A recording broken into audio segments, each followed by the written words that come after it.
The Hardy Boys, Book 1, The Tower Treasure, by Franklin W. Dixon.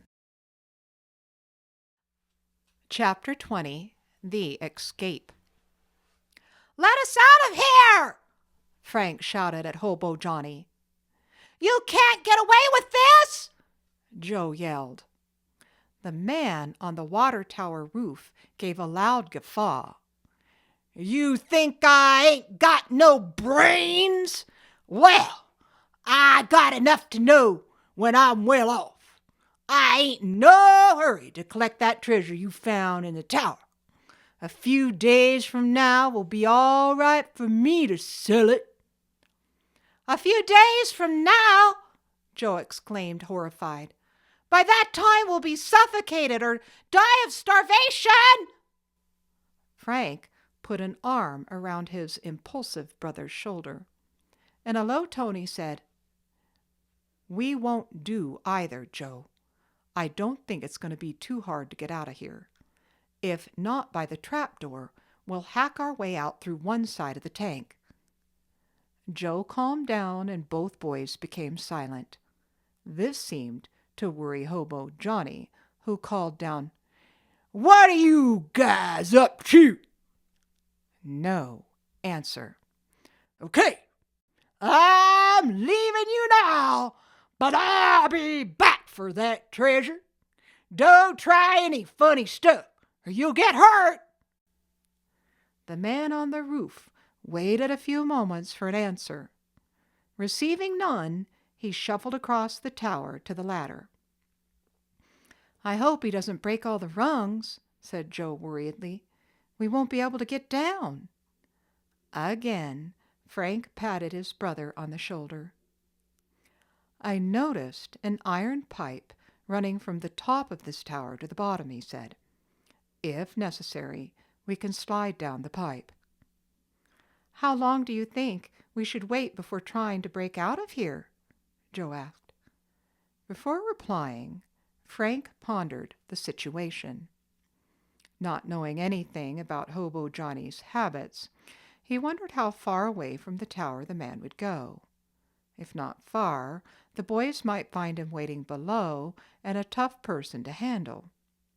Finally, Frank decided that since the tramp had said he would return in an hour, he must be planning to go some distance away, perhaps to get a couple of his hobo friends to come back and help him.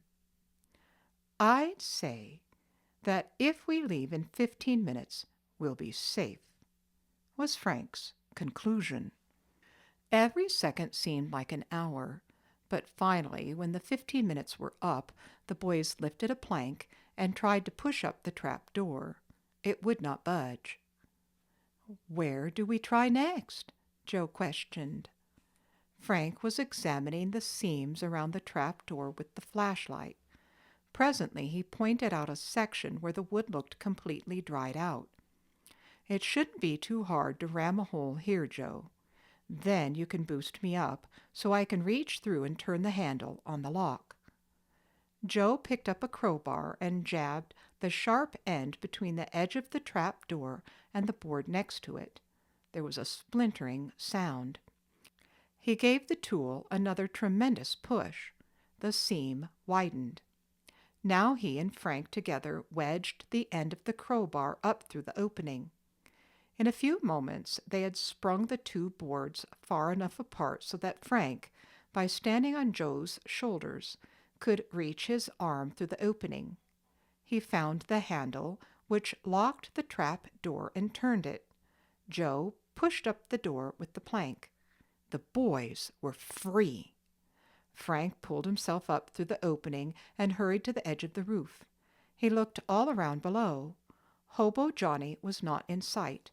In fact, there was no one to be seen anywhere. "Clear field ahead," he announced.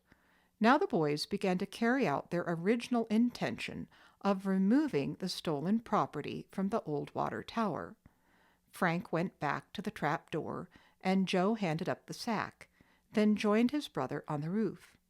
The older boy went down the ladder quickly, and his brother tossed the treasure to him. Joe lost no time in following. We'd better get away from here in a hurry, Frank advised, and both boys sprinted to their motorcycles. Let's divide the stuff. It'll be easier to carry, Frank suggested. He opened the sack and handed Joe the bundle of securities, which the boy jammed into his pocket. Frank stuffed the sack containing the jewelry into his own side pocket. Then they hopped onto their motorcycles, stepped on the starters, and roared down the road toward Bayport. It was not until they were several miles from the old water tower that the Hardys relaxed. Grins spread over their faces. I don't know who's going to be the most surprised, Hurd or Adelia Applegate or Chief Collig or— I have another guess. Dad, said Frank. I guess you're right, Joe agreed, and the most disappointed person is going to be one Oscar Smuff. What clue do you suppose he wanted us to follow? It's my idea he didn't have any. He just wanted to hook onto us and then claim the glory if we found the treasure, so Collig would give him a job on the force. Where do you think we ought to take these valuables? Joe asked presently. The boys discussed this as they covered nearly a mile of ground and finally came to the conclusion that since Hurd Applegate had given their father the job of finding the stolen property, the detective should be the one to return it to the owners. Half an hour later, the brothers pulled into the Hardy driveway and soon were overwhelming their parents with the good news. It's wonderful! Simply wonderful! Mrs. Hardy cried out, hugging each of her sons. Their father's face wore a broad grin. I'm certainly proud of you, he said, and slapped Frank and Joe on the back. You boys shall have the honor of making the announcement to the Applegates. How about Chief Collig? Frank asked, and we'll report Hobo Johnny to him. And we'll invite the Robinsons to hear the announcement, Joe added. The detective said he thought there should be a grand meeting at the Applegates' home of everyone involved with the Tower mystery. He suggested that when the boys called up, they try to arrange such a meeting for that very evening. Frank was selected to make the report to Hurd Applegate. The others could hear the elderly man exclaim in amazement. I didn't think you'd do it, he said over and over again. Shouting for his sister, he relayed the message, then said, Adelia wants me to tell you she's the most relieved woman in all of Bayport. She never did like any of this business. The Applegates readily agreed to a meeting at their home early that evening and insisted that Mr. Robinson be there. Mr. Hardy was to see to it that Chief Collig released the man at once. This is going to be a lot of fun, Frank declared at supper. Mother, I think you should come along. Will you? I'd love to, Mrs. Hardy replied. I'd like to hear what the Applegates and Mr. Robinson and Chief Collig are going to say. And Chet should be there too, Joe said. After all, it was his stolen car that gave us the clue to Red Jackley. Chet was called and gave a whoop of delight. He agreed to meet the Hardy family at the Tower mansion. There's one more person who ought to attend, said Frank with a twinkle in his eye. Oscar Smuff. I'd like to watch his face, too.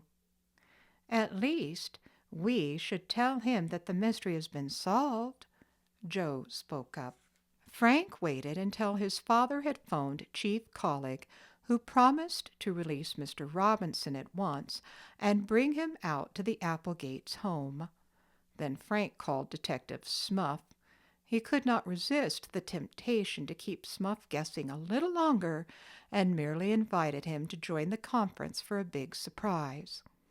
At 8 o'clock, one car after another arrived at the Tower mansion.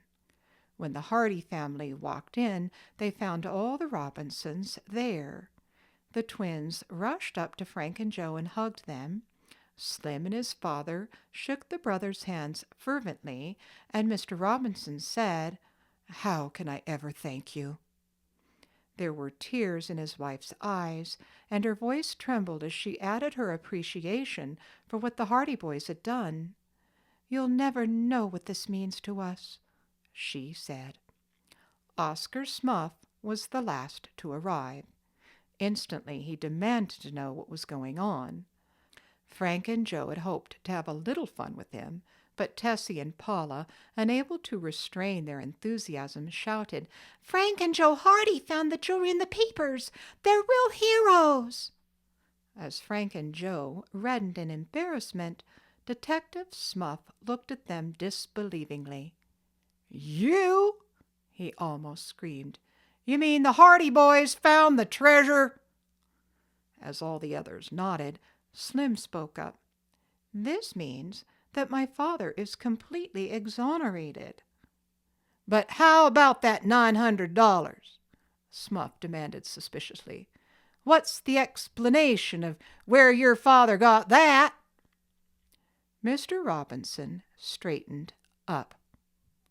"I'm sorry," he said, "but I must keep my promise to remain silent about that money." To everyone's amazement, Adelia Applegate arose and went to stand by the man's side. "I will tell you where Robinson got that money," she said dramatically.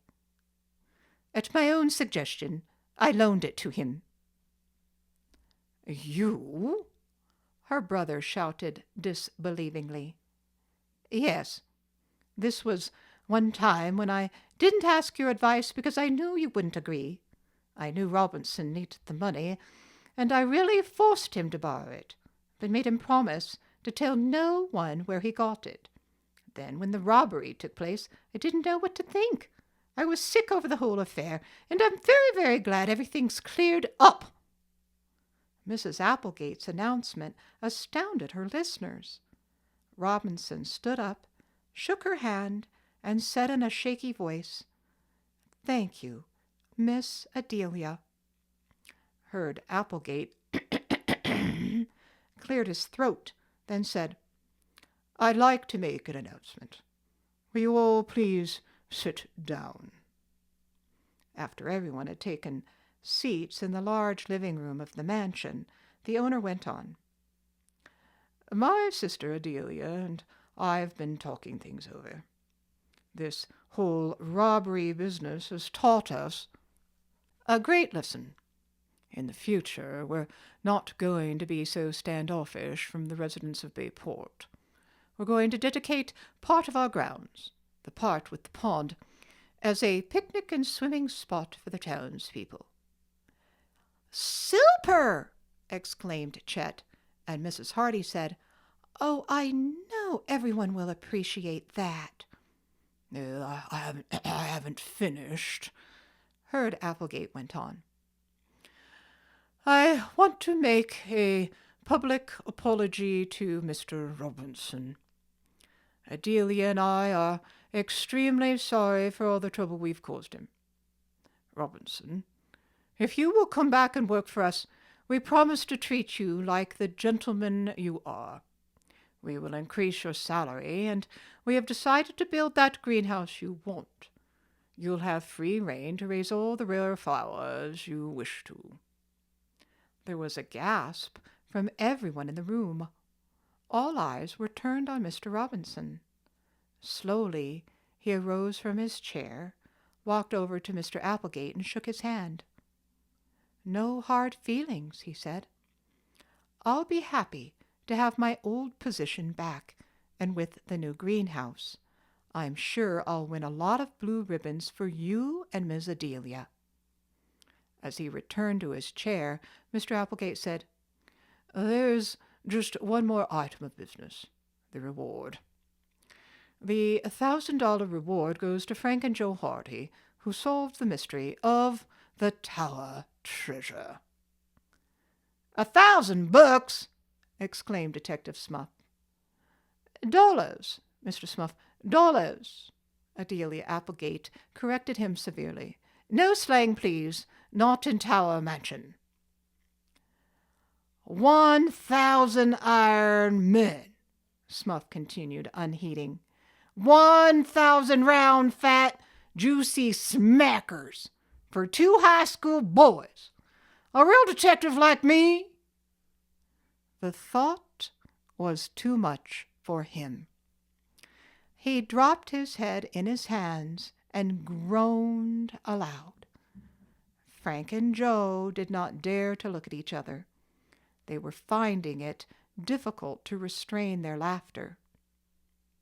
Yes, $1,000, Herd Applegate went on. 500 to each boy. He took the 2 checks from a pocket and handed one each to Frank and Joe, who accepted them with thanks. Mr. Applegate now invited his guests into the dining room for sandwiches, cake, and cold drinks. As Frank and Joe ate, they were congratulated over and over by the others in the room. They accepted it all with a grin, but secretly each boy had a little feeling of sadness that the case had ended. They hoped another mystery would soon come their way, and one did at the house on the cliff. Later, on the way home, Mr. Hardy asked his sons, "What are you fellows going to do with all that money?" Frank had an instant answer. "Put most of it in the bank." And Joe added, "Frank and I for some time have wanted to build a crime lab on the 2nd floor of our barn. Now we can do it. All right, Dad?" The detective smiled and nodded. "An excellent idea."